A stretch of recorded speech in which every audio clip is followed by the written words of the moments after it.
El tema de esta mañana, queridos hermanos, es el santuario terrenal, fundamentos del santuario. Nuestro texto base está en Éxodo 25:8. Todos busquemos en la palabra del Señor, Éxodo 25, el versículo 8. Y que me hagan un santuario para que yo habite entre ellos. Vamos a los pilares de nuestra fe. Ya no vamos a estudiar esta mañana los 7 pilares de nuestra fe, pero sí vamos a abarcar mucho de lo que es el tema del santuario, hermanos. Y en los pilares de la fe adventista, los 7 pilares, está el tema del santuario.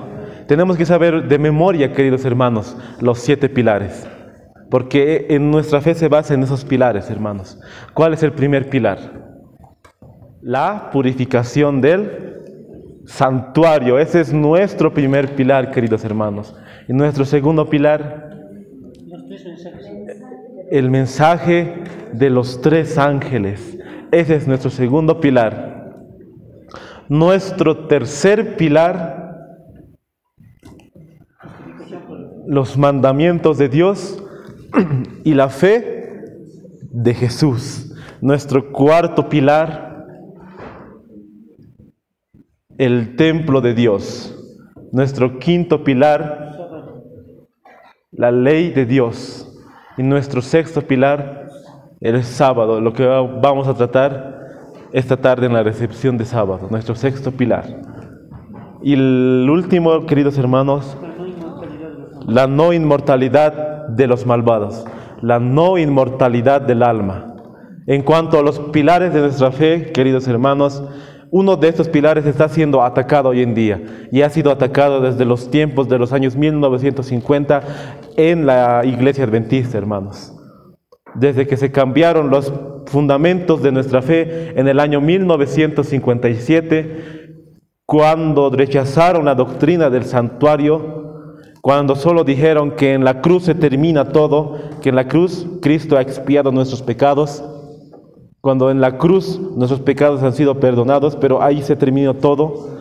Entonces podemos ver que la doctrina del santuario es la más atacada hoy en día, hermanos. De los 7 pilares, el primer pilar es el más atacado hoy en día.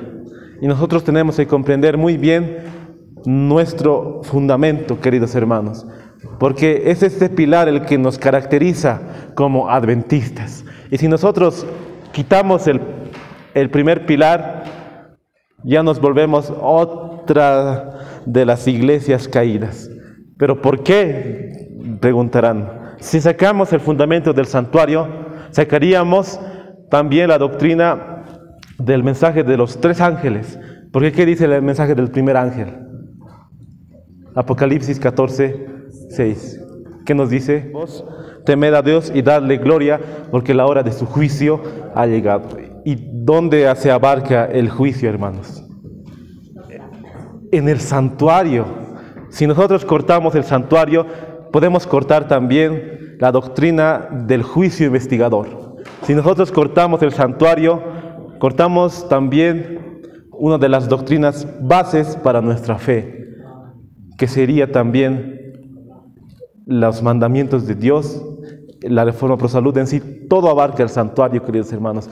En sí, el santuario se basa en todo. Y si le quitamos ese pilar, nos volvemos otras de las iglesias caídas, porque ellos no creen, hermanos. Por eso esta mañana vamos a estudiar lo que concierne al santuario terrenal, porque el santuario celestial es otro tema. Claro que es un tema, queridos hermanos, pero tiene que dividirse en muchas partes, porque el tema abarca mucho. Tendría que estudiarse más de un día entero, hermanos. Tal vez podría decir una semana, pero es deber de cada uno poder estudiar el tema del santuario. Nos vamos a basar en el libro Cristo en su santuario, de la Mensajera del Señor, que también es una recopilación, pero aquí nos habla sobre las bases de nuestra fe, aunque como los fideicomisarios, como dice aquí en las primeras páginas,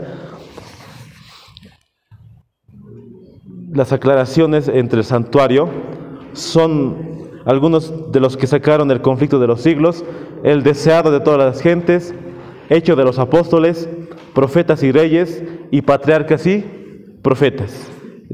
También aquí abarca de las 2300 tardes y mañanas que concierne al santuario. Aquí abarca la profecía de Daniel 8:14. Vamos entonces con nuestro estudio, queridos hermanos. El asunto del santuario, el evangelismo, la página 165, el párrafo 2. ¿Qué es lo que nos dice? El centro de la obra de la expiación de Cristo. El pueblo de Dios debería comprender claramente el asunto del santuario y del juicio investigador. Todos necesitan conocer por sí mismos el ministerio y la obra del gran sumo sacerdote. De otro modo, les será imposible ejercitar la fe tan esencial en nuestros tiempos. Imagínense, hermanos, dice que va a ser imposible ejercitar la fe si nosotros no conocemos el asunto del santuario y el juicio investigador. En otras palabras, no vamos a poder llegar a esta perfección cristiana. Hasta podemos perder la vida eterna rechazando esa doctrina. Cada cual tiene un alma que salvar o perder. Todos tienen una causa pendiente ante el tribunal de Dios. Cada cual debería encontrarse cara a cara con el gran juez. Vamos a ver qué nos dice Mensajes Selectos, tomo 1, la página 77, el párrafo 1. Las mentes de los creyentes habían de ser dirigidas al santuario celestial, donde Cristo ha entrado para hacer expiación por su pueblo. Aquí podemos ver lo que lo llama también la mensajera del Señor, el tipo y el antitipo. Esto es una figura de lo real en el cielo, hermanos. Dios le dio a Moisés lo que estaba en el cielo. Pero ahora vamos a ver desde el principio, desde cómo comenzó el sacrificio de los corderos y las ofrendas, y por qué comenzó. Podemos ver el carácter sagrado de la ley de Dios. Y si vemos en el capítulo 1, en el libro de Cristo en su santuario, podemos ver aquí en este librito que la mensajera del Señor también concierne a cómo Adán y Eva vivían en el jardín del Edén. Todo era una felicidad, queridos hermanos. Como ayer hablábamos, era gozo para ellos. El guardar la ley de Dios era un privilegio y les salía de su corazón. Pero cuando ellos transgredieron la ley de Dios, cuando el diablo le tentó a Adán, aún así tenía esa naturaleza santa, inmaculada. Ellos cayeron, y cuando ellos cayeron, Cristo mismo proporcionó un cordero para la muerte de ese cordero. Y ese cordero representaba que un día Cristo mismo vendría a la tierra y Él moriría por los pecados de todos, de todo el mundo. Yo antes pensaba que cuando le dijo Dios a Adán y Eva que si comes de este árbol, de este fruto, morirás, yo pensaba que estaba hablando de la muerte primera, de la muerte natural. Pero en sí el pecado, su final, ¿cuál es? La muerte eterna. Y Adán tenía que morir ese mismo instante, Adán y Eva tenían que morir, pero Cristo dijo, yo voy a morir por ellos. Y ese momento, Él mató un cordero como un símbolo en el jardín del Edén. Y ese símbolo representaría todos los sacrificios que iban a hacer Adán y Eva desde ese momento. En Cristo en su santuario, dice que Adán y Eva, ellos sacrificaron un cordero, y para Adán le dolió tanto en su corazón, porque él estaba viendo al cordero inmolado de Dios y que sus pecados habían causado a la muerte de ese cordero. Sí, y el ángel mismo les comunicó que un día Cristo iba a venir a la tierra. Incluso le dijo, Eva le preguntó si ese niño naciera de ella, o sea, sería su hijo, y él le dijo que no se puede, no va a ser en un tiempo determinado. ¿Y cuántos años pasaron para que Cristo venga y muriera en la tierra? aproximadamente 4000 años, hermanos. Y desde que Adán y Eva pecaron, Cristo mismo les dijo que ellos hicieran sacrificio. Y Adán y Eva mataron a un cordero. Adán, con todo el dolor de su corazón, fue y presentó ese cordero a los querubines en la puerta del paraíso. Con todo su corazón del mal que sentían, le presentó ese cordero. Y cada vez iban a la puerta del paraíso del Edén y presentaban el sacrificio. Porque Cristo mismo les había dado el ejemplo cuando Él les dijo que tenían que sacrificar el cordero. Porque la ley que ellos habían transgredido era una ley santa, pura, y esa ley estaba desde el principio, hermanos. Cuando Dios estaba desde el principio, y el principio era el verbo, la ley también estaba desde el principio. Cuando Lucifer en el cielo se rebeló contra Dios, esa ley él también transgredió. Y Dios también le dio a Adán y Eva la ley de Dios, pero no en forma escrita, pero les dijo que tenían que guardar la ley de Dios, y ellos transgredieron esa santa ley. Vamos a ver qué es lo que nos dice Cristo en su santuario, la página 23, el párrafo 1. El sacrificio exigido por su transgresión reveló a Adán y a Eva el carácter sagrado de la ley de Dios, y vieron como nunca antes la culpa del pecado y sus horrorosos resultados. Y cuando Adán y Eva tenían que enseñarles, hermanos, a sus hijos y a sus nietos, que ellos tenían que sacrificar un cordero. Por eso, ¿se acuerdan de la historia de Caín y Abel? Que ellos sacrificaron y le dieron como ofrenda al Señor, pero la ofrenda de Caín, Dios la abominó. Entonces, esa historia de Caín y Abel se repitió, porque cuando Adán y Eva les enseñaron a sus hijos para que ellos pudieran matar un cordero por el símbolo de que ellos habían transgredido esa ley, todo ese símbolo del sacrificio de ofrendas de los corderos se fue pervirtiendo con el tiempo, hermanos. Ya en los tiempos de Noé, los antediluvianos, estaba pervertido completamente. Por eso Dios en el Éxodo les da nuevamente el sacrificio de las ofrendas y de los corderos. Otra vez les da, porque se había perdido el propósito. La transgresión de la ley de Dios hizo necesario que Cristo muriese como sacrificio, para así proporcionar al hombre una vía de escape de su castigo y al mismo tiempo preservar el honor de la ley de Dios. El sistema de sacrificios debía enseñar humildad al hombre en vista de su condición caída. Debería enseñarle la humildad, hermanos, pero con el tiempo, en los tiempos de Cristo, cuando Cristo estaba en la tierra, Anás y Caifás, el Sanedrín judaico, ellos totalmente pervirtieron el objetivo, porque el objetivo era Cristo. Todo lo que hacían en el ritual, de este ritual, era Cristo, hermanos. Pero cuando asesinaron a Cristo, ellos torcieron totalmente este símbolo y ya no servía de nada. Vamos a seguir leyendo. Y confiar solo en Dios por medio del Redentor prometido para obtener el perdón por las pasadas transgresiones de su ley. Cristo es un santuario, la página 23, el párrafo 5. Vamos también a leer el Sign of the Times, el 15 de julio de 1880. El sistema de sacrificios fue trazada por Cristo mismo. Cristo mismo les dio el ejemplo de poder hacer el rito de los sacrificios y las ofrendas. Y dado a Adán para que tipificara al Salvador que habría de venir.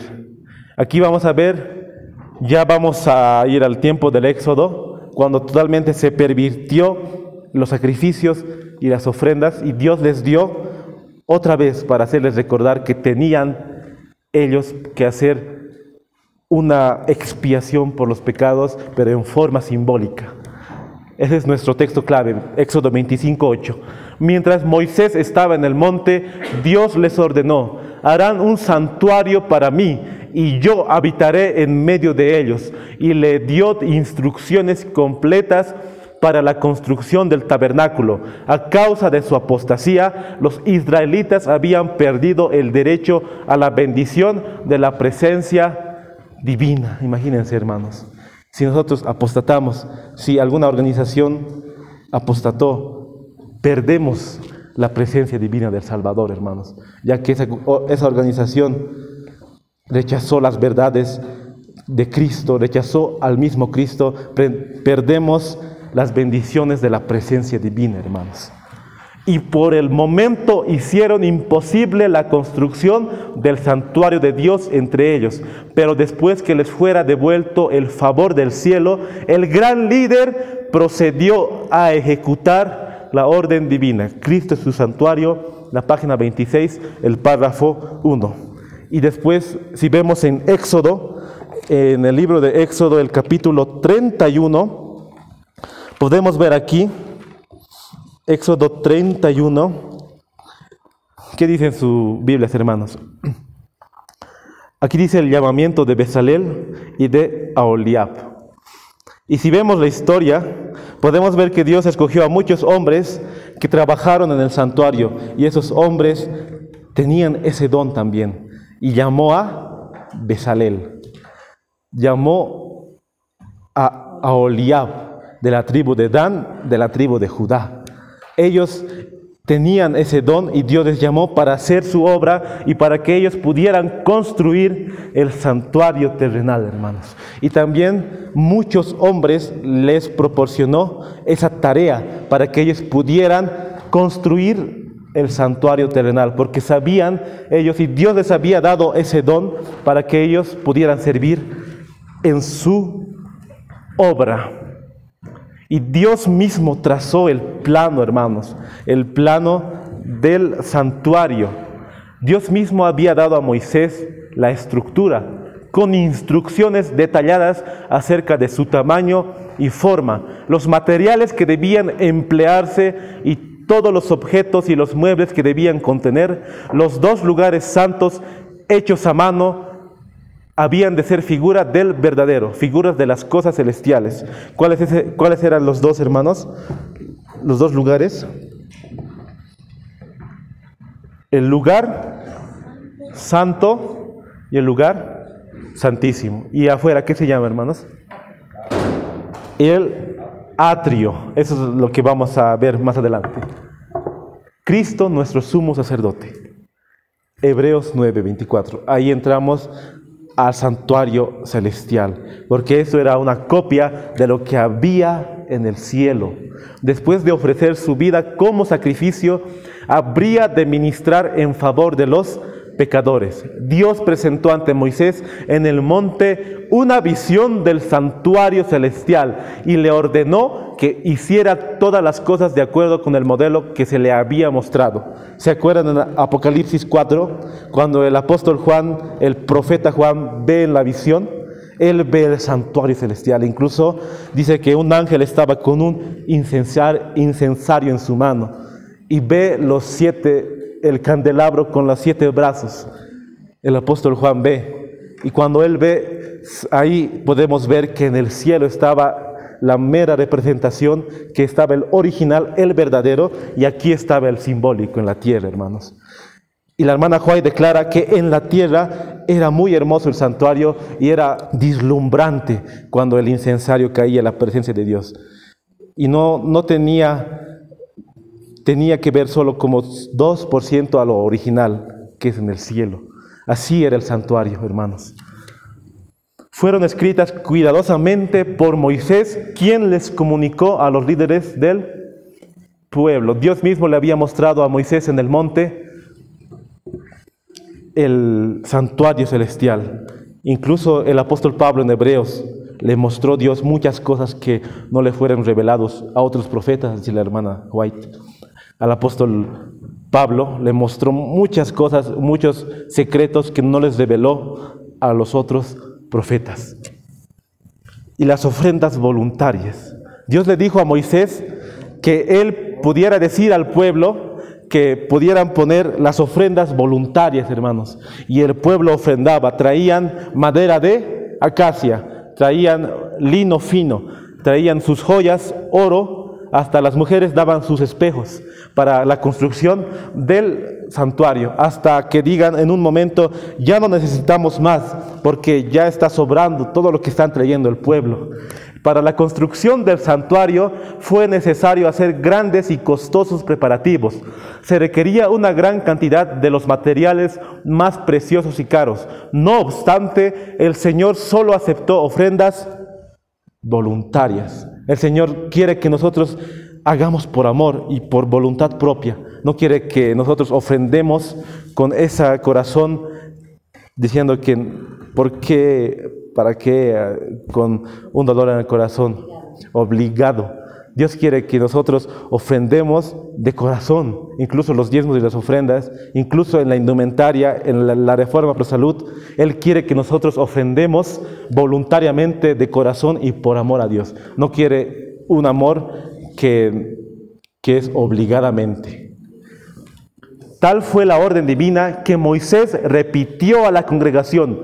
La devoción a Dios y un espíritu de sacrificio fueron los primeros requisitos para construir la morada del Altísimo. Incluso la hermana White dice que cuando nosotros queremos construir la casa de oración, como decir, este lugar, tiene que ser primero la devoción a Dios, una consagración al Señor. No podemos construir por orgullo, por vanidad, decir, qué hermosa mi iglesia, tiene más de 5 o 6 pisos, sino tiene que ser primero la devoción al Señor. Y también dice que una iglesia no tiene que estar con deudas, hermanos, porque a Dios le desagradaría que una iglesia o algún mueble de la iglesia que es para su honra y gloria pueda estar con deudas. Incluso el lugar, el terreno, no debería estar con deudas, dice la mensajera del Señor. Incluso el hogar donde nosotros vivimos. ¿Cuál era el propósito del santuario en el antiguo Israel? En Éxodo 25:8. Vamos a ver el propósito, hermanos. El propósito ya sabemos que era el símbolo de que Cristo un día iba a venir aquí a morir por nosotros. Y cuando ellos sacrificaban ese corderito o ese animalito, ellos no estaban haciendo como una ofrenda que representaría en sí el perdón de sus pecados, porque era un símbolo para que un día el verdadero Cordero les perdonara. Solo era un símbolo. Ahora vamos a ver el tabernáculo y su construcción. En Cristo es su santuario, la página 28, el párrafo 1. Podemos encontrar en Éxodo 26, el versículo 1 al verso 37, que ahí nos habla, pueden leer, hermanos, ahí nos habla de toda la construcción del tabernáculo. Vamos a leer Cristo en su santuario, 28, párrafo 1. El tabernáculo fue construido desarmable, de modo que los israelitas pudieran llevarlo en su peregrinaje. Era desarmable. Ha debido ser como si era madera, pero como eran las cosas del Señor, también eran sagradas. Por consiguiente, era pequeño, de solo 55 pies de largo por 18 de ancho y de lo alto. Aproximadamente, queridos hermanos, era de 17 metros de largo, aproximadamente 17 metros de largo y 5 metros de ancho, 5 metros de ancho y 17 metros de largo. Así era aproximadamente el santuario, hermanos. La madera que se empleó en la construcción era la madera de acacia y sus muebles también, los menos susceptibles al deterioro de todas las que había en el Sinaí. Ahí podemos ver las medidas del santuario: 17 metros de largo y 5 metros de ancho y de alto. Ancho y alto. Esas eran aproximadamente las medidas del santuario. No era tampoco tan grande. ¿Cuánto medirá todo este lugar? ¿Cuánto calculan, hermanos? Tal vez así, de ese tamaño era el santuario. Tal vez todo esto de ese tamaño ha debido ser el santuario, algo así. Imagínense, hermanos, todo este lugar. Tal vez de este lugar era el lugar santísimo, el lugar santo. Aquí estaba el pan de la proposición, el candelabro. Imagínense, tal vez de este tamaño. Tal vez, no podríamos decir que era así siempre, pero tal vez un aproximado podría ser este lugar, este templo.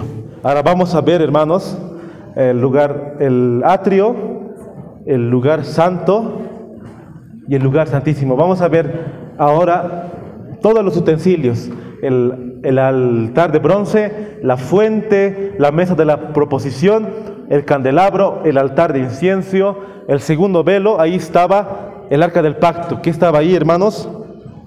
Los 10 mandamientos, la vara de Aarón y el maná. ¿Y qué representa el maná hoy en día, hermanos?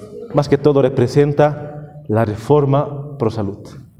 Por eso cuando Cristo entró del lugar santo al lugar santísimo, también se abrió y nos dio la luz de la reforma pro salud.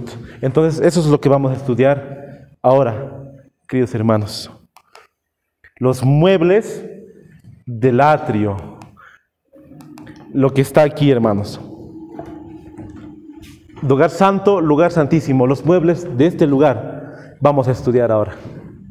Primero vamos a las cortinas, hermanos. En sí las cortinas, aquí en el santuario celestial, encima habían 4 cortinas, hermanos. Eso podemos encontrar en Éxodo 26, capítulo 1, perdón, Éxodo 26, verso 1. Y harás el tabernáculo de 10 cortinas y de lino torcido, azul, púrpura y carmesí, y harás querubines de obra de arte. Era de lino torcido el material. ¿Cuántos colores? Azul, púrpura y carmesí. Eso Dios le dijo a Moisés para que hicieran la cubierta, hermanos. Vamos a leer. El techo estaba formado de 4 juegos de cortinas. El de más adentro era de lino torcido, azul, púrpura y carmesí, y querubines de obra primorosa. Tenían forma también de querubines. Los otros 3 eran el pelo de cabras, de cueros de carnero teñidos de rojo y de cueros de tejones, respectivamente arreglados de tal manera que ofrecían completa protección. Entonces podemos ver aquí, hermanos, que habían 4 cubiertas en el santuario, como 4 techos se podría decir. Uno era de lino torcido, otro era del color azul, otro era de púrpura y carmesí. Y con más detalle, hermanos, podemos ver en Éxodo 26, el versículo 1, en más adelante, nos explica con más detalle el aspecto de las cortinas, hermanos.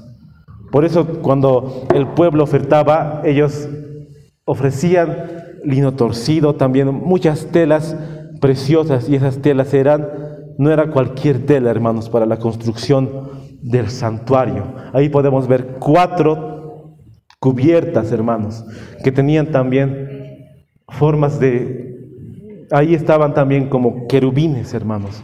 4 cubiertas. Vinieron otras tierras, los vecinos veían el santuario y miraban, no podían mirar adentro, pero sí podían mirar lo que estaba en el exterior. Estas cubiertas, estas paredes eran 20 de este lado del sur, 20 del lado del norte. Eran 20 paredes, hermanos. Y esas paredes consistían en tablas colocadas verticalmente, fijadas en basas de plata y aseguradas por columnas y travesaños, y todo estaba cubierto de oro, lo cual hacía aparecer al edificio como de oro macizo. Entonces podemos ver que aquí había 20 columnas, y en esas columnas podemos ver también nuestra referencia a Éxodo 26, 15 al 29, que en esas columnas, Éxodo 26, 15, y harás para el tabernáculo tablas de madera que están a la derecha en la longitud, y harás 40 basas de plata. En las columnas, como vemos aquí, también había bases de plata, hermanos. digamos, esta es una columna y también por su debajo ha debido haber como batas de plata para que sea más resistente. Bueno, estaban las espigas, hermanos, eso es lo que quería decir. En la tabla y habían dos espigas en cada una, hermanos. En cada una de estas columnas había 2 espigas, hermanos. Aquí había 20 del sur y 20 en el norte, como sus paredes del santuario, se podría decir, hermanos. Ahora vamos a ver las cortinas, lo de afuera, hermanos, estas cortinas que cubrían el santuario. La tienda sagrada estaba colocada en un espacio abierto llamado atrio, rodeado por cortinas de lino fino que colgaban de columnas de bronce. Las columnas de bronce eran esas columnas, pero les colgaban. Es como decir aquí una cortina y las columnas de bronce los colgaban así. La entrada a este recinto se hallaba en el extremo oriental, en el este. Estaba cerrado con cortinas de riquísima tela, hermosamente trabajadas. Estaba totalmente con la más minucioso trabajo, hermanos, porque Dios es un Dios detallista también. Aunque inferiores a las del santuario, no eran tanto el material fino como los que estaban aquí, pero eran solo de mitad de la altura de las paredes del tabernáculo. El edificio podía verse perfectamente desde afuera. O sea que no era más pequeño, y cuando uno pasaba por el santuario, podía ver el edificio del santuario. Esta longitud, estos extremos, eran más pequeños que el santuario. Se podía ver el edificio, hermanos. Eso es lo que nos quiere decir en cuanto a la tienda, hermanos, a las cortinas de lino fino. Ahora vamos a ir al altar, hermanos, al atrio. Hemos visto las cortinas, hemos visto también las paredes. Ahora vamos a ir al atrio. Era el atrio, hermanos. Tenía como 4 cuernos, se podría decir así. 4 cuernos que ahí también asperjaba el sumo sacerdote la sangre. En el atrio y cerca de la entrada se hallaba el altar de bronce de holocausto. En este altar se consumían todos los sacrificios que debían ofrecerse por fuego al Señor, y sobre sus cuernos se rociaba la sangre expiatoria. También nos dice la Biblia que cuando el sumo sacerdote entraba en este santuario, primero iba a este lugar, se lavaba, y para el servicio diario ofrecía en este lugar, hermanos. Después se iba al lugar santo, pero para el servicio anual el sumo sacerdote tenía que ir al lugar santísimo. Pero en el atrio, en el altar de bronce, el altar de holocausto, ofrecía en este lugar los corderos, hermanos, de cada individuo, de cada israelita que pecaba y tenía que hacer ese servicio diario. Ofrecía en el holocausto, después en este altar que vamos a ver más adelante, hermanos. Hemos visto hasta ahora 3: las paredes, el lino fino del exterior y el altar de holocausto. Ahora vamos al altar, a la fuente del agua, hermanos. Esta era la fuente del agua. En este lugar el sumo sacerdote se lavaba sus pies y sus manos, hermanos. En el altar y la puerta del tabernáculo estaba la fuente también de bronce, hecha con los espejos donados voluntariamente por las mujeres de Israel. En la fuente los sacerdotes debían lavarse las manos y los pies cada vez que entraban en el departamento santo o cuando se acercaban al altar para ofrecer un holocausto al Señor. Cristo en su santuario, la página 28, el párrafo 3. Podemos ver con más detalle en Éxodo 30, el versículo 18 al 21. Cada vez que ellos tenían que ofrecer un sacrificio, primero tenían que ir a la fuente de agua para lavarse, hermanos. Lavarse sus manos y sus pies. Y cuando también vamos a ver las vestiduras de los sacerdotes, dice que ellos entraban sin zapatos, hermanos, porque el polvo de sus pies no podría estar en un lugar santo, hermanos. ¿Se acuerdan cuando Cristo mismo le dijo, porque era Cristo quien le habló a Moisés en la zarza ardiente: quita tu calzado de tus pies, porque el lugar que pisas santo es? Por eso los sacerdotes tenían que entrar sin zapatos al lugar santo, al atrio también, y más aún al lugar santísimo. Ahora vamos a ver el significado, hermanos, del atrio. El altar de sacrificio, símbolo de la cruz, la muerte del Señor, su gran sacrificio. Este simbolizaba también la muerte de Cristo, hermanos, porque aquí moría el corderito. Los 4 cuernos, estos 4, 1, 2, 3, 4. En el altar del incienso, en el altar del sacrificio, había 4 cuernos que representaban los 4 puntos cardinales. Es decir, el evangelio será predicado en 4 puntos cardinales. La fuente de agua debía lavarse para entrar el sacerdote. Representa que cada día, cada dirigente debía lavarse con la sangre de Cristo. Ahora en el lugar que estamos, nuestra vida, ¿cómo está? Los dirigentes en sí, los que están ministrando ya en la obra, también podría decirse que representa este lugar como una consagración al Señor, cada uno que tiene que hacer también. Y el lugar, el atrio, significaba también la tierra, hermanos. Cuando Cristo estaba en el lugar, en el atrio, en la tierra, caminando, Cristo estaba en la tierra. La tierra significa el atrio, hermanos. Y cuando Cristo fue al lugar santo, Él representaba el lugar santo, el santuario terrenal, el lugar santo. Pero este lugar del atrio significaba la tierra. Por eso, cuando murió Cristo, representa también el altar de holocausto, hermanos. Esto se puede representar en el significado del atrio. Ahora vamos a los muebles del lugar santo. Podemos encontrar en Éxodo 23, en Éxodo 25, podemos encontrar los muebles del lugar santo. Ahí podemos ver el candelabro de oro, los panes de la proposición. Podemos ver también los 12 panes, el altar también, hermanos, de incienso. Ahí podemos ver el altar de incienso, y ese altar también representaba todas las oraciones que nosotros ofrecemos al Señor, hermanos. Vamos a leer en Historia de la Redención, la página 158, el párrafo 2. Podemos encontrar el altar también en Éxodo 30, del 1 al 10. Directamente delante del arca, pero separado por la cortina. Este es, hermanos, el altar de incienso.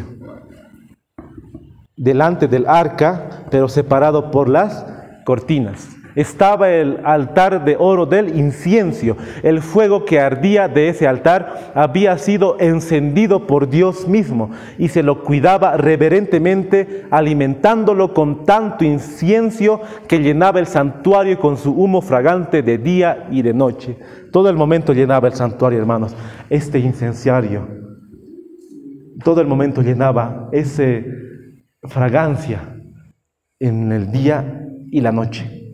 Su perfume se extendía por kilómetros. Cuando el sacerdote ofrecía el incienso delante del Señor, miraba hacia el propiciatorio. Cuando el sacerdote ofrecía aquí en el altar de incienso, él miraba al altar de preposición, pero como le cubría una cortina, él miraba por fe al santuario terrenal, en el lugar santísimo donde estaban los 10 mandamientos. Ahora vamos a ir a los panes de la proposición. Esto está en Éxodo 25, del 23 al 30, hermanos.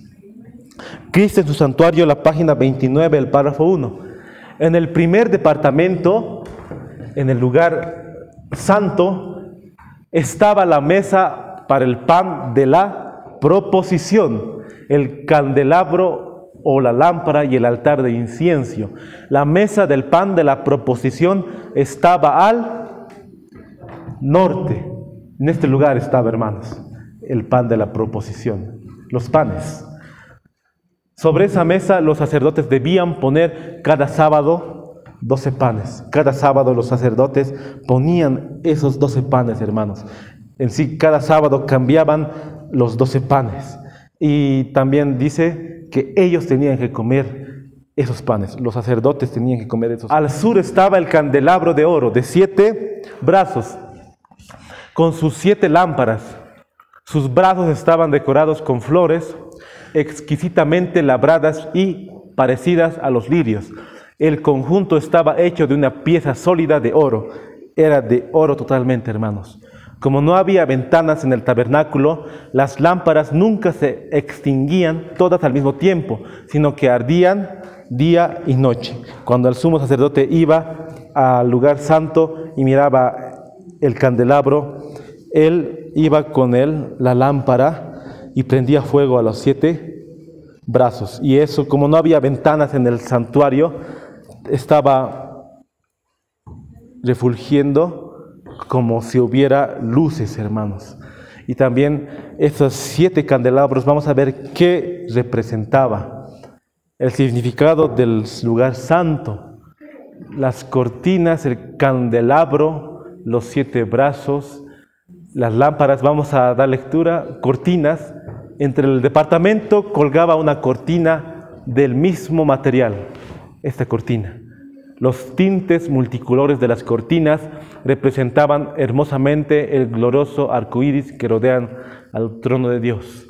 El candelabro con 7 lámparas. El candelabro de oro macizo pesaba casi 100 kilos. Representa así a la iglesia de Dios que Cristo administraría en los 7 días de la semana. Cuando Juan ve en el cielo, el apóstol Juan ve los candelabros, también podría decirse que representa las 7 iglesias, hermanos. En el candelabro, en el santuario celestial. Las lámparas, las luces que ardían en el candelabro, representa Cristo, la luz del mundo, hermanos. Que Cristo es la luz del mundo. La mesa de los 12 panes representa a Cristo, el pan de vida. Juan 6, 48 al 50. Las 12 tribus representan la mesa de la proposición de los 12 panes, que serían alimentados de la sangre y cuerpo de Cristo. El altar del incienso simboliza el altar de la familia, el lugar secreto de la oración. Este lugar, hermanos, representa los cultos también, el que hacemos con la familia. El lugar secreto, nosotros cuando oramos, también representa el altar de incienso. Y el aceite de las lámparas representa el Espíritu Santo. Y eso podemos encontrar en Zacarías 4, del 2 al 6. Vamos al lugar santísimo. En el lugar santísimo, más allá del velo inferior, el cual constituía el eslabón que unía el cielo y la tierra. Eso podemos encontrar en Éxodo 36, 36. La separación del lugar santo y el lugar santísimo. Vamos al arca de la alianza, hermanos. Ahí estaba los 10 mandamientos. ¿Qué más, hermanos? La vara de Aarón y el maná. En este departamento estaba el arca, que era un cofre de madera de acacia, recubierto de oro por dentro y por fuera, y que tenía una cornisa de oro encima. Era el repositorio de las tablas de piedra en las cuales Dios mismo había grabado los 10 mandamientos. Y vamos a ver que en ese lugar, los 10 mandamientos, cuando el pecador israelita transgredía la ley de Dios, una vez al año el sumo sacerdote tenía que entrar a este lugar, porque quien había transgredido esa ley santa tenía que morir alguien, y ese era el símbolo del Cordero.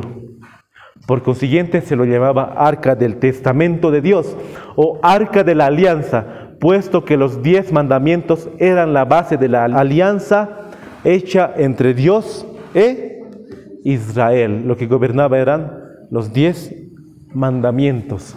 La cubierta, el propiciatorio, hermanos, lo que estaba encima, donde estaban también los querubines. La cubierta del arca sagrada se llamaba propiciatorio. Estaba hecha de una sola pieza de oro y encima tenía 2 querubines de oro, uno en cada extremo. Aquí podemos ver, hermanos, un querubín estaba aquí y otro querubín mirando hacia abajo con sus alas extendidas. Eso significaba una señal de reverencia y humildad, hermanos. Cuando los ángeles están en el cielo, los querubines, los serafines se tapan la cara, se tapan para decir: santo, santo, santo es el Cordero inmolado. Imagínense los mismos ángeles diciéndole santo, más aún nosotros que somos inferiores a los ángeles, hermanos. La posición de los querubines con la cara vuelta el uno al otro, mirando reverentemente hacia abajo sobre el arca, representa la reverencia con la cual la hueste celestial mira la ley de Dios y su interés en el plan de redención. Miraban también así, con esa reverencia, y representaba también a la ley de Dios, hermanos. Pero también podríamos decir que en el lugar que nosotros hacemos culto, tendría que haber una reverencia, hermanos. A veces tal vez hay niños corriendo, pero podría decirse que tiene que haber una reverencia en el lugar de culto. A veces hablamos entre sí y muchas cosas más, hermanos, dentro del culto. En todo lugar que vayamos, incluso cuando nos reunamos abajo de un árbol, en una casa, porque ¿qué dice Mateo 18:20? Donde 2 o 3 estén congregados en mi nombre, ahí estoy yo. Y ahí podemos ver los elementos del lugar santísimo, del lugar santo y del atrio, hermanos. Nos hemos olvidado de Shekinah, la Shekinah. ¿Qué era la Shekinah? Cristo en su santuario, la página 30, el párrafo 1. Encima del propiciatorio, como hemos visto el propiciatorio, los 2 querubines que sus rostros estaban mirando hacia la ley de Dios, o manifestación de la presencia divina, y desde en medio de los querubines Dios hacía conocer su voluntad. A veces los mensajes divinos eran comunicados al sumo sacerdote mediante una voz que salía de la nube. Otras veces caía una luz sobre el ángel de la derecha para indicar aprobación o aceptación, o una sombra o nube descansaba sobre el ángel de la izquierda para revelar desaprobación o rechazo. ¿Qué significaba la Shekinah, hermanos? La presencia de Dios. La presencia de Dios significaba lo que se llamaba la Shekinah o Shekinah, la presencia de Dios, y que refulgía en el lugar santísimo, en el propiciatorio, hermanos. Vamos a ver ahora las vestiduras de los sacerdotes, porque Dios le dijo a Moisés que tenían que tener los sacerdotes, el sumo sacerdote, unas vestiduras muy finas, hermanos, porque así representaban también para servir al Señor. Podemos encontrar en Números 3, el capítulo 3, el capítulo 8 también, y en Éxodo 28, las vestiduras de los sumos sacerdotes. Vamos a ver quiénes ministraban como sumos sacerdotes o como sacerdotes.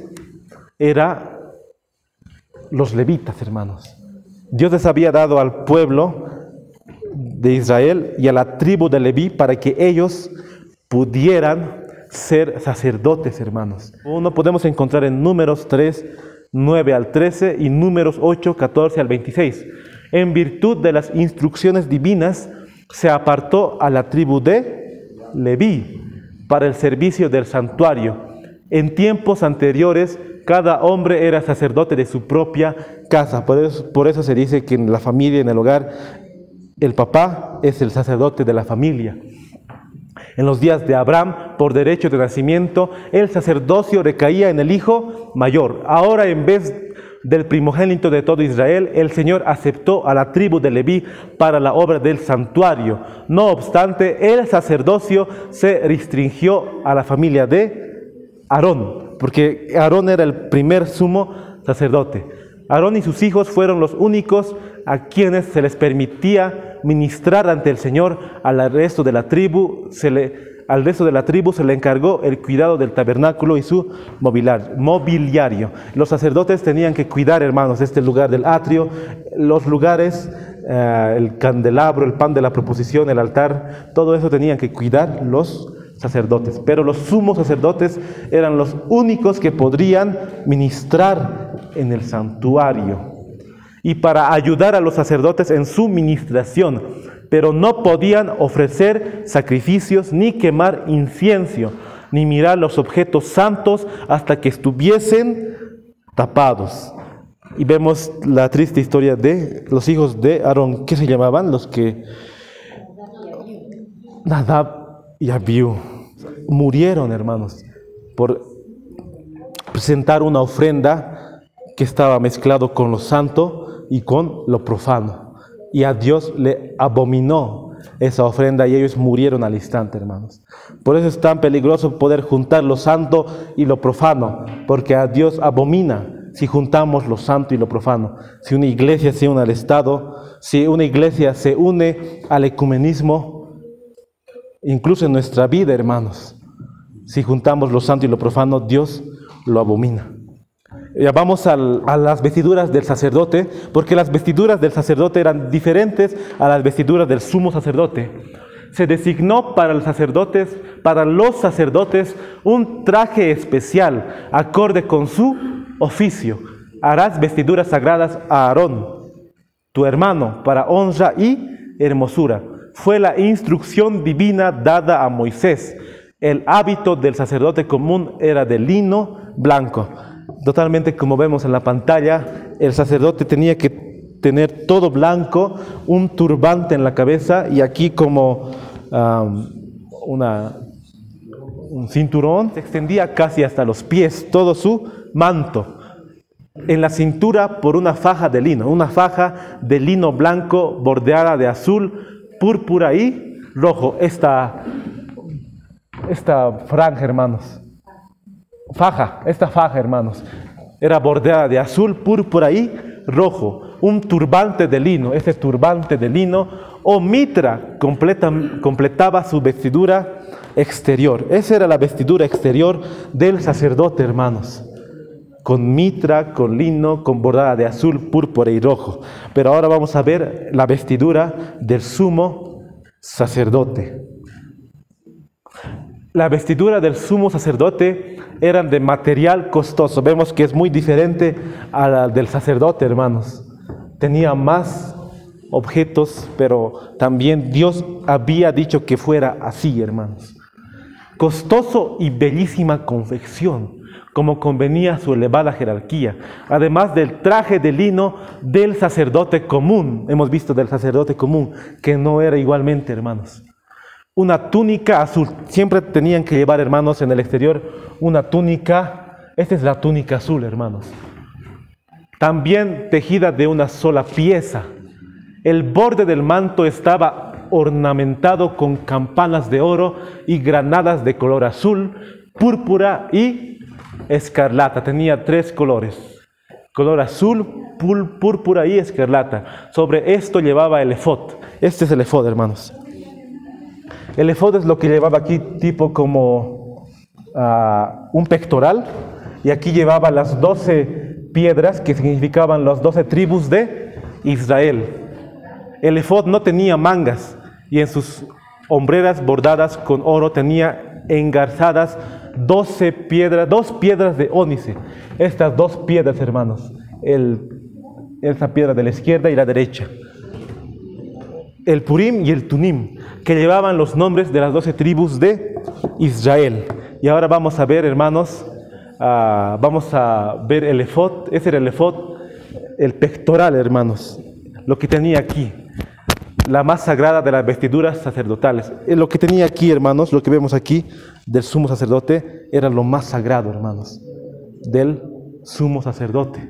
Era la misma tela que el efod, de forma cuadrada. También ahí estaban los nombres de cada tribu de Israel, pero especialmente estaban los nombres de cada persona, hermanos. Eso es lo que dice aquí. Y llevará a Aarón los nombres de los hijos de Israel en el pectoral del juicio sobre su corazón, cuando entre en el santuario para memorial delante de Jehová continuamente. Y la mensajera del Señor también comenta que cuando Cristo estaba dando su vida por nosotros, Él estaba llevando los nombres de aquellos que realmente se iban a acercar a Él mediante el santuario celestial.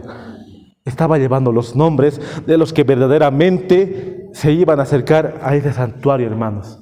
Eso es lo que dice la mensajera del Señor. Aquí vemos al Urim y el Tumim. Eran dos piedras que eran totalmente como especiales, hermanos. Estas piedras se llamaban Urim y Tumim. Estaban al lado de la derecha y al lado de la izquierda del sumo sacerdote. Estaban en el pectoral. Y cuando la voluntad de Dios decía que se podía hacer, como dice aquí, se llevaban el asunto ante el Señor para que Él lo decidiera. Una piedra de la derecha, si la piedra de la derecha refulgía, significaba que la voluntad de Dios tenía que hacerse. Pero si la piedra de la izquierda refulgaba o brillaba, significaba que la presencia de Dios también, una nube iba entre el santuario y significaba que no era la voluntad del Señor. Aquí vamos a leer. Mediante ella se revelaba la voluntad de Dios al sumo sacerdote cuando se llevaban asuntos ante el Señor, para que Él los decidiera. Si un nimbo iluminaba la piedra de la derecha, era señal de la aprobación de Dios, mientras que si una nube oscurecía la piedra de la izquierda, era evidencia de negación o desaprobación. Si la piedra de la derecha iluminaba, significaba que era la voluntad del Señor, pero si la piedra de la izquierda iluminaba, significaba que no era la voluntad del Señor, hermanos. El Urim y el Tumim. Podemos encontrar también, queridos hermanos, el Urim y el Tumim en Éxodo 28:30, hermanos. Éxodo 28:30. Y pondrás en el pectoral del juicio Urim y Tumim, para que estén sobre el corazón de Aarón cuando entrare delante de Jehová, y llevará siempre a Aarón el juicio de los hijos de Israel sobre su corazón delante de Jehová. Ya terminando, hermanos, vamos a hacer como un resumen. En el atrio estaba la fuente de agua. También estaba en el atrio el altar de sacrificio. Y viniendo al santuario, al lugar santo, estaba el candelabro, la mesa de preposición, el altar de incienso. En el lugar santísimo estaba el arca del pacto. Ahí estaban los 10 mandamientos, la vara de Aarón y el maná. Vamos a ir ahora al servicio diario, hermanos. Está en Levítico 1, del 1 al 17, hermanos.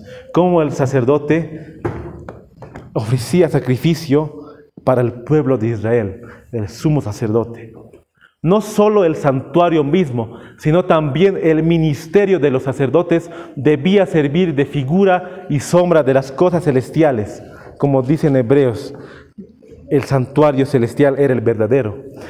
Por eso era de suma importancia, y el Señor, por medio de Moisés, dio las más definidas y precisas instrucciones acerca de cada uno de los puntos de este culto simbólico. El ministerio del santuario consistía en 2 partes: el servicio diario y el servicio anual. El servicio diario se efectuaba en el altar de holocausto, como les comentaba, ¿no, hermanos? En este lugar se efectuaba el servicio diario, y en el atrio del tabernáculo, aquí también. Y en el lugar santo, mientras que el servicio anual se realizaba en el lugar santísimo, hermanos. Ahora vamos a ver algunas citas de lo que nos habla del servicio diario. Esto está en Cristo en su santuario, la página 34, el párrafo 1. El servicio diario consistía en el holocausto matutino y vespertino. Tenía dos momentos cuando se tenía que hacer el servicio diario. También aquí podemos ver que en el ofrecimiento del incienso en el altar de oro y en los sacrificios especiales por los pecados individuales. El servicio diario era por el pecado individual, hermanos. Si yo cometía el pecado, ese pecado, tenía que ir hasta el santuario y yo tenía que matar al cordero, y el sumo sacerdote tenía que ir aquí al altar de fuente, tenía que lavarse, después tenía que ofrecer el sacrificio del cordero en el altar de sacrificio. Después tenía que asperjar la sangre en el lugar santo. Y aquí en el altar de incienso, en muchas ocasiones, también dice que el sacerdote tenía que comer ese cordero, hermanos. Tenía que comer ese cordero en algunas ocasiones. Y en otras ocasiones también no tenía que comer. Eso está en Éxodo 12:5, hermanos. Pueden estudiar también ese aspecto del servicio diario. Cada mañana y cada tarde se ofrecían, hermanos, un cordero, hermanos, con la oblación apropiada de presentes para simbolizar la diaria consagración de la nación de Israel. Era una hora determinada para el servicio diario, hermanos. Y cuando el pueblo de Israel apostató, cuando vino Nabucodonosor y pasaron 70 años en Babilonia, todos se acordaban de esa hora del vespertino y el matutino, y miraban hacia Jerusalén, hermanos. Y ellos oraban, hermanos, porque estaban acostumbrados que en el santuario tenía una hora determinada, hermanos, para que ellos pudieran clamar al Señor. Eso era el servicio diario. Y nadie podía llevar un cordero con defecto. Siempre tenía que ser el cordero sin defecto. El sacerdote revisaba entre todos los corderos si el pecador había llevado un cordero, pero ese cordero tenía un defecto, no podía, hermanos, no podía sacrificar ese cordero. Pero si ese cordero o ese animal estaba sin defecto, sí podía sacrificar al cordero, hermanos. Pero lo más importante de lo que se realizaba en lo individual era que el pecador arrepentido traía su ofrenda a la puerta, como les decía, ¿no? Le mataba, pero esa sangre que rociaba iba al velo para rociar ese pecado, para rociar la sangre que simbolizaba el pecado, hermanos. Esa sangre que simbolizaba el pecado. Con esta ceremonia y en un sentido simbólico, el pecado era trasladado al santuario por medio de la sangre. En algunos casos, él tenía que comer la carne, hermanos, y la grosura del animal tenía que llevarlo fuera del santuario, la grasa del animal. Vamos al servicio anual, hermanos. Levítico 16, 1 al 34. En este servicio anual era solamente una vez al año. Eso está en Cristo en su santuario, la página 37, el párrafo 3. En el día de la expiación se llevaban dos machos cabríos. En sí, cuando el sumo sacerdote estaba ministrando en el santuario, tenían que llevar dos machos cabríos, hermanos. Uno era para Jehová y el otro era para Azazel. ¿Y quién representa a Azazel, hermanos? ¿Saben? Satanás representa a Azazel. Vamos a seguir leyendo. El macho cabrío sobre el cual caía la primera suerte debía matarse como ofrenda por el pecado del pueblo. Hacían como un símbolo tal vez como suerte, y al que le tocaba, ese macho cabrío representaba al pecado del pueblo. Y el sacerdote debía llevar la sangre dentro del velo y rociarla sobre el propiciatorio. En el día de la expiación, en el servicio anual, una vez al año, el sumo sacerdote tenía que ir hasta el santuario, el lugar santísimo, hermanos. Pero en el servicio diario, cada día, tenía que ir hasta el atrio y solo al lugar santo, pero miraba por fe al lugar santísimo. Pero en esta ocasión el sumo sacerdote tenía que entrar hasta el propiciatorio, hermanos, porque se realizaba una vez al año y así purificaba el santuario de las cosas impuras de los hijos de Israel y sus rebeliones y todos sus pecados, hermanos. De la misma manera hará también al tabernáculo de reunión, el cual reside entre ellos en medio de sus impurezas. Y ese día, hermanos, del servicio anual, el pueblo de Israel lloraba y se contristaba su corazón y ayunaban, y nadie podía trabajar ese día, hermanos, porque era un día que realmente ellos estaban contritos y un corazón arrepentido de sus pecados, hermanos. Y si alguien podía trabajar, le cortaban del pueblo, lo sacaban del pueblo de Israel, hermanos. Y hoy estamos viviendo en el día de la expiación, desde que Cristo pasó del lugar santo al lugar santísimo, como en el santuario terrenal simbolizaba que todo el pueblo oraba, se arrodillaba, clamaba a Dios por perdón por sus pecados, ya que el sumo sacerdote iba al propiciatorio hasta este lugar. Igualmente Cristo ahora está en el lugar santísimo, y nosotros tenemos que contristarnos nuestro corazón y arrepentirnos, hermanos. Por eso hoy estamos en el día de la expiación. Y cuando lo llevaban, hacían suerte y le tocaba al macho cabrío, a Azazel, todos los pecados del pueblo lo ponía sobre él, hermanos, sobre ese corderito. Y designaban a alguien y ese cordero lo llevaban muy lejos del lugar, hermanos. Y ese cordero representa, ese macho cabrío representa a Satanás, cuando en el milenio y él va a ser destituido de esta tierra, hermanos. Satanás representa al macho cabrío. Ya terminando, hermanos, vamos a leer las últimas citas de este estudio. Cristo en su santuario, la página 37, el párrafo 1. Como hemos dicho, del día de la expiación, el sumo sacerdote rociaba sobre él propiciatorio. Entonces todo el pueblo estaba aclamando a Dios y su corazón también contrito hacia Dios de todas sus rebeliones y de todos sus pecados. Lo que los israelitas cometían, el pecado, era hacia la santa ley de Dios. Por eso representaba, todo tenía que ir aquí, porque aquí estaba la santa ley de Dios.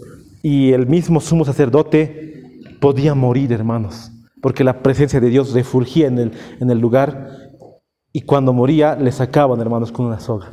Y el pueblo estaba orando, clamando para que también los pecados del sumo sacerdote no podía refulgirle, para que él muriera, hermanos. Pero todo eso era la figura y sombra de las cosas celestiales. Mediante ese servicio anual se le enseñaba al pueblo importantes verdades acerca de la expiación. En la ofrenda por el pecado que se ofrecía durante el año se aceptaba un sustituto en lugar del pecador.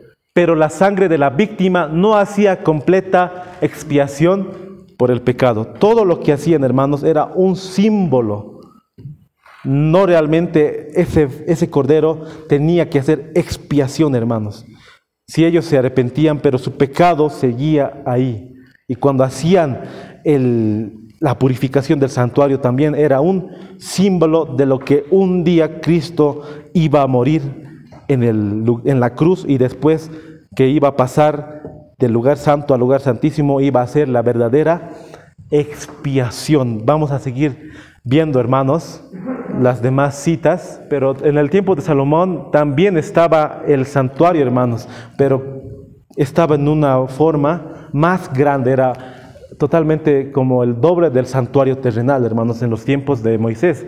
Pero en los tiempos de Salomón podemos encontrar en Primera Reyes, en Segunda Crónicas 4:19, Primera Reyes 6:7, ahí podríamos encontrar que era mucho más hermoso, hermanos. Y cuando vinieron y destruyeron los babilonios y volvieron a reconstruir después de 70 años, dice que no se reflejaba a lo que construyó Salomón, hermanos.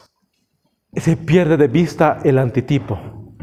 El Señor Jesús era el fundamento de todo el sistema judaico. Su imponente ritual fue ordenado divinamente. El propósito de él era enseñar a la gente que en el tiempo prefijado vendría uno a quien señalaban esas ceremonias. Y cuando Cristo vino y ellos lo rechazaron, ellos rechazaron todo este símbolo, hermanos. Ya no servía para nada lo que ellos hacían, porque habían rechazado a aquel que era el verdadero que iba a morir por sus pecados. Entonces todo lo que ellos hacían, el ritual del servicio diario, ya no tenía valor, hermanos. Cuando Cristo murió, incluso más antes, le rechazaban a Cristo. Vamos a leer esta cita. Puesto que todo el sistema ritual simbolizaba a Cristo, no tenía valor sin él. Cuando los judíos sellaron su rechazo de Cristo entregándolo a la muerte, rechazaron todo lo que daba significado al templo y sus ceremonias. Matando a Cristo han rechazado también todo ese sistema, hermanos. No servía para nada. Su carácter sagrado desapareció.